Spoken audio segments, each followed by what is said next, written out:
तो वहीं आम आदमी पार्टी के सुप्रीमो अरविंद केजरीवाल क्या कुछ कह रहे हैं, ये सुनते हैं।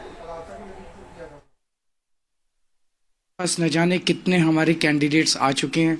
मेरी अपनी विधानसभा में, राजेंद्र नगर में, इधर उधर कई जगहों पर हमने देखा है और शिकायतें आ रही हैं कि भारतीय जनता पार्टी पूरी तरह से गुंडागर्दी के ऊपर उतरी हुई है।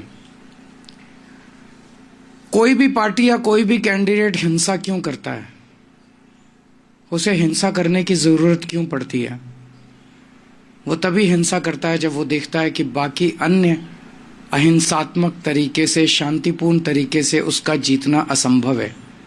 जब उसके पास कोई नैरेटिव नहीं होता, जब जनता उसके साथ नहीं होती, जब जनता उसकी बात नहीं सुन रही होती, तब वो फिर हिंसा पे उतारू होके येन केन प्रकारेन वो चुनाव जीतने की कोशिश करता है।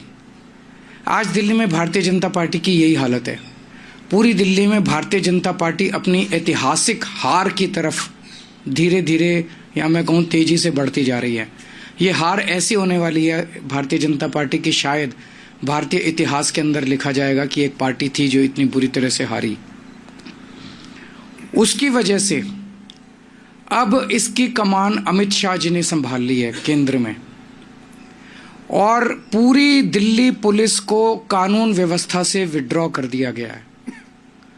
और पूरी दिल्ली पुलिस को विड्रॉ करके उनको केवल और केवल भारतीय जनता पार्टी के चुनाव प्रचार में करने में, पूरी दिल्ली पुलिस अब भारतीय जनता पार्टी का चुनाव प्रचार कर रही है।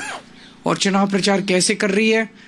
भारतीय जनता पार्टी के गुंडों को गुंडागर्दी करने में संरक्षण देते हैं या फैसिलिटेट करते हैं, पार्टिसिपेट भी करते हैं। पूरे खुलेआम गुंडागर्दी चल रही है। पैसे बांटे जा रहे हैं, सामान बांटे जा रहे हैं, साड़ियां बांटी जा रही हैं, और पुलिस वहीं खड़ी होती है। पुलिस बाकायदा लोगों को लाइन में खड़ा करा के प्रॉपरली उनको सामान दिलवाती है, प्रॉपरली पैसे दिलवाती है, चेक करती है। वोटर हो तो सामान लो, वोटर नहीं हो, वोट नहीं बना हुआ तो पुलिस बाकायदा चेक कर करके सामान बंटवा रही है। तो पुलिस के संरक्षण में पूरी दिल्ली से दिल्ली पुलिस को विड्रॉ कर लिया गया कानून व्यवस्था से। और इसलिए हम देख रहे हैं पिछले कुछ दिनों में किस तरह से पहले से ही चरमराई हुई थी दिल्ली की कानून व्यवस्था, अब तो पूरी तरह से ध्वस्त हो चुकी है दिल्ली की कानून व्यवस्था, क्योंकि दिल्ली के लोगों के संरक्षण देने के लिए, उनको सुरक्षा देने के लिए कोई पुलिस अवेलेबल नहीं है।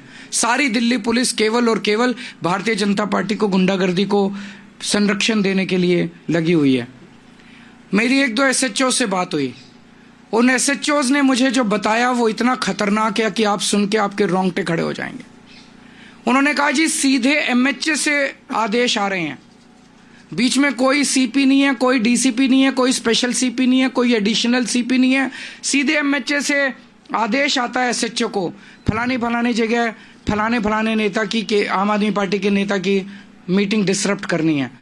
न्यूज नेशन अब व्हाट्सएप पर खबरों के ताजा अपडेट के लिए न्यूज नेशन के इस क्यूआर कोड को स्कैन करें।